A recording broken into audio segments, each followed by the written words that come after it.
Okay, या total 7 metre लांबी दिलेली त्याची. आता आपण ज्यावेळेस क्रॉस सेक्शन घेतला होता तो 500 बाय 500 mm चा घेतला होता. Okay, static structural engineering data तसंच ठेवतो मी. जॉमेट्रीवरती आपल्याला न्यू जॉमेट्री करायचं आहे. तर स्टार्टिंग डिझाईन मॉड्युलर नवीन ते ओपन होते. मिलीमीटर मध्ये घेतलं. Okay, X Y plane look at, पहिले एक्सट्रूडचं नव्हतं, X Y plane look at होतं. स्केचिंग,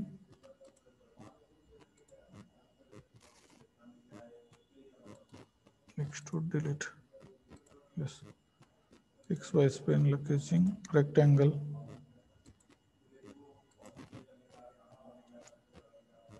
याला डायमेन्शन्स, हे एक डायमेन्शन, हे दुसरं डायमेन्शन. पहिलं डायमेन्शन 500 mm, दुसरं डायमेन्शन पण 500 mm घेतलं आपण.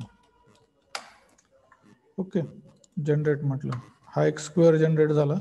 स्क्वेअरला एक्सट्रूड केलं. किती याच्यात एक्सट्रूड करायचं आहे आपल्याला, तर टोटल 7 मीटरचं आहे. अप्लाय 7 मीटर, 7000, 3 जनरेट केलं की तो तयार झालेला आहे. आपण असं फिरून बघू शकतो की तो तयार झालेला आहे. ओके, आता दुसरं प्लेन घ्यायचं आहे आपल्याला. लुक ॲट म्हटलं, त्यानंतर स्केचरमध्ये गेलो. आता हे कशासाठी करतोय आपण, पहिलं हे 3 मीटरला इथं एक तुम्हाला मोमेंट द्यायचा आहे. त्यासाठी तुम्हाला स्लाइस मटेरियल करायचं आहे. तर रेक्टँगल,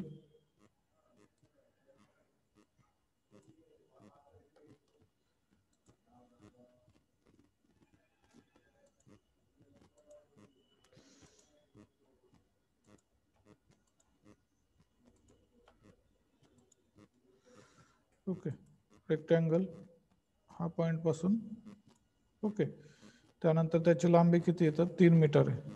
याचं 3 मीटर म्हणजे 3000. Okay, done. जनरेट म्हटलं. आता हा पॉइंट एक्सट्रूड करायचा आहे आपल्याला. अप्लाय ॲड मटेरियलच्या ऐवजी आपल्याला काय करायचं आहे, इम्प्रिंट फेस केलं तरी सुद्धा चालतंय. इम्प्रिंट फेस केलं, जनरेट म्हटलं. जनरेट म्हटल्याच्या नंतर बघा आता हा फेस वेगळा सिलेक्ट होतोय, हा फेस वेगळा सिलेक्ट होतोय. तुम्ही ज्यावेळेस त्याचं मुवमेंट दाखवताय,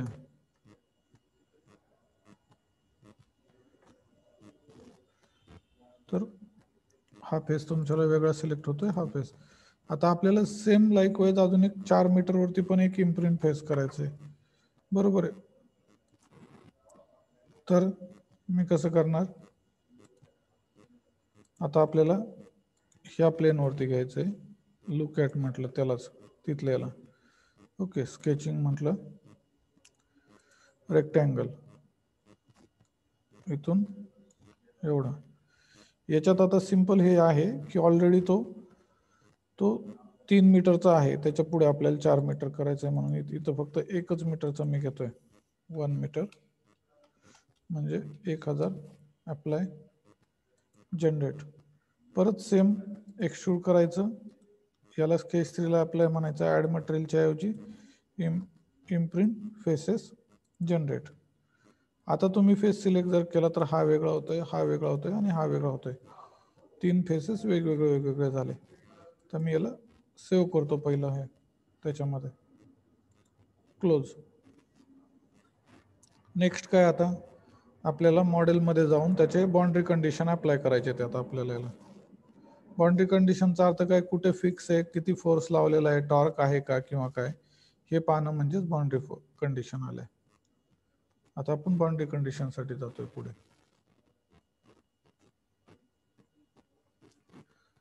ओके, बाउंड्री कंडिशनमध्ये स्टॅटिक स्ट्रक्चरल पहिलं सपोर्ट, फिक्स सपोर्ट आहे. फिक्स सपोर्ट मी ह्या एंडला त्याला दिला. अप्लाय म्हटलं.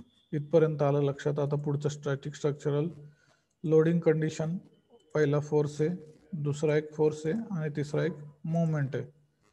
ओके, आता मुवमेंट या पॉइंटला कुठेतरी आहे. आता तुम्हाला काल मी जे काय सांगितलं हाईड आणि हे करायचं, ते जर का नसेल करायचं तर सिंपल मोमेंट सिलेक्ट केली, इथं जॉमेट्रीला अप्लाय करताना इथं बघा मी काय एज आहे, या एज वरती मी अप्लाय करतो, जास्त त्याला हाईड आणि ते नाही करत. ओके, एज वरती अप्लाय केलं. मोमेंट वेक्टर नाही आहे, झेड डायरेक्शन मधली मोमेंट आहे, वेक्टरच्या ऐवजी कॉम्पोनंट. झेड मध्ये काय मोमेंट आहे ती 7 न्यूटन मीटर आहे, तुम्हाला ती करायची आहे 7 न्यूटन मीटर. पण ही MM मध्ये आली ना, आता आपल्याला न्यूटन मीटर मध्ये पाहिजे, तर युनिट चेंज करा, मेट्रिक मध्ये घेऊन जा. कुठलं हे वरचं मेट्रिक मीटर केजी, इथं MM केजी होतं, आपल्याला मेट्रिक मीटर केजी मध्ये जायचंय. तर इथं 7 न्यूटन मीटर, 7 न्यूटन मीटरची आली ती. ओके, त्यानंतर नेक्स्ट काय तुमचं, एक 7 न्यूटनचा एक फोर्स आहे F2. फोर्स या एज वरती वेक्टरच्या ऐवजी कॉम्पोनंट, हा कुठला आहे वाय प्लस आहे, मग वाय मायनसला 7 न्यूटन.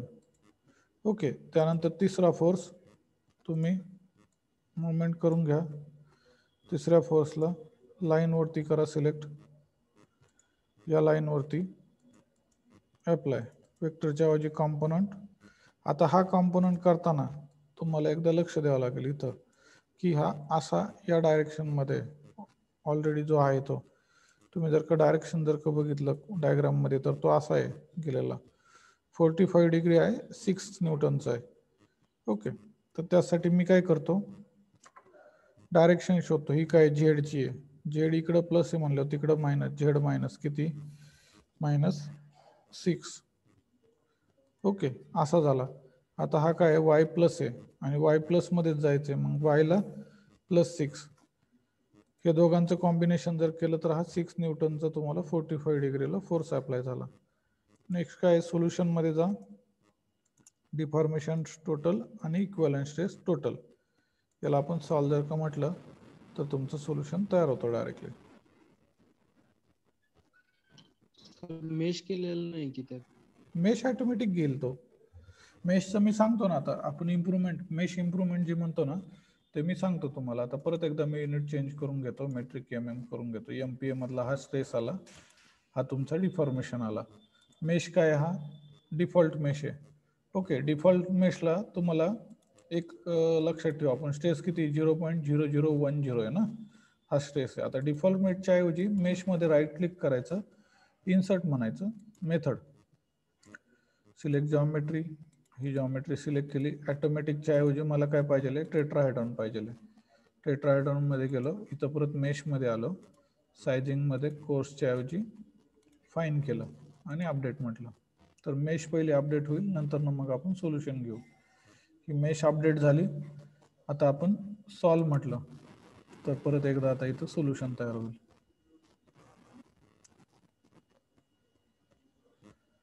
तर याची इक्विव्हॅलेंट स्ट्रेस काय 0.015 आली, बघा चेंज झाली. 0.0010 होती, ती 15 मध्ये आली. जेवढं मेशिंग तुम्ही स्मूथ करत जातात तेवढं तुमची ॲक्युरसी ऑफ रिझल्ट वाढत जाते. ओके, हा बघा 0.0039 आलं, ते पहिलं 29 होतं, तिथं 39 झालं आणि तर स्ट्रेस पण वाढली, इक्विव्हॅलेंट स्ट्रेस. ओके, तर हे तुमचं स्ट्रेस झालं, हे तुमचे डिफॉर्मेशन झालं, म्हणजे स्ट्रेस आणि डिफॉर्मेशन दोन्ही व्हॅल्यू आले. हे तुम्ही जर पाहिलं तर असं तुम्ही चेक करू शकता. आता याच्यात सिम्पली मध्ये मी काय सांगितलं काल तुम्हाला, आता तुम्हाला याच्यात बघा की नाही, इथं जर का बघितलं तुम्ही दोघांमध्ये काय फरक आहे. मी इथं काय केलेलं आहे, इम्प्रिंट फेसेस केलेलं होतं, आणि परवा त्याच्यात मी काय केलं होतं, ज्यावेळेस मी कट करत होतो स्लाइस मटेरियल म्हणत होतो. इथं तुम्ही जर का बघितलं तर एकच बॉडी आहे, म्हणजे हे बॉडी 2 नाही केलेल्या किंवा 3 मध्ये डिवाइड नाही झालेली.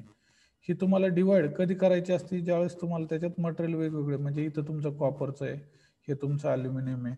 म्हणजे तुम्ही समजा जर का जाणार जर का असाल की बाबा हे तुमचं कॉपरचं मटेरियल झालं, हे तुमचं अल्युमिनियम मटेरियल करायचं होतं आणि हे तुमचं MS ठेवायचं होतं, त्यावेळेस तुला इम्प्रिंट फेसेस करून चालणार नाही, कारण हे फक्त फेसेस आहेत. हे कुठंही बॉडीला कट केलेलं नाही, ही बॉडी कट नाही केलेली कुठंच.